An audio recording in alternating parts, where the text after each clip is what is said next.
Welcome simple life with DK. காராமணி எடுத்திருக்கேன், பாலக்கீரை எடுத்திருக்கேன். ரெண்டும் வச்சு ஒரு பொரியல் செய்ய போகிறேன்.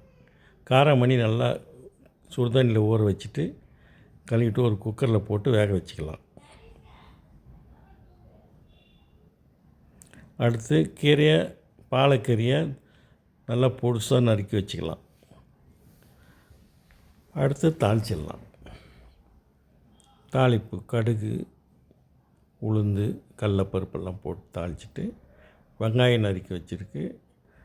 காரத்துக்கு வரமிளகாய் போடுறேன். வரமிளகாய் போட்டுட்டு நல்லா வதக்கிட்டு வெங்காயத்தை சேர்த்து வதக்கலாம்.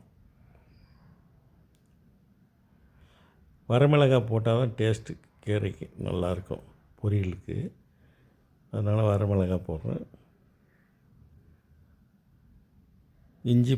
இஞ்சி மட்டும் சேர்த்துக்கலாம். கொஞ்சோண்டு உப்பு, சால்ட்டு தேவையான சேர்த்துட்டு வதக்கியாச்சு. கீரையை போட்டுடுறப்போ கீரையை போட்டதும் நல்லா திருப்பி விட்டு தண்ணி ஊற்ற தேவையில்ல. அதில் இருக்கிற தண்ணியே சரியாக போடும். அதில் இருக்கிற தண்ணியே சரியாயிடும் வேகிறதுக்கு. இந்த காராமணி வெந்தது பார்த்திங்களா, வெந்துடுச்சு. அதை எடுத்து அதில் போட்டு அதில் மிக்ஸ் பண்ணி கலந்து விட்டுக்கலாம்.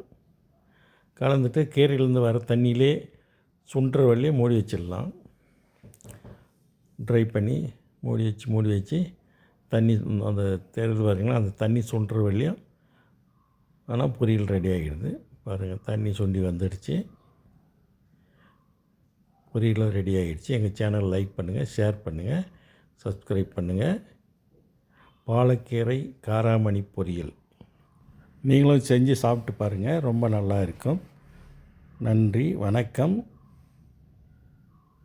பாலக்கீரை காராமணி பொரியல் சுவையான பொரியல்.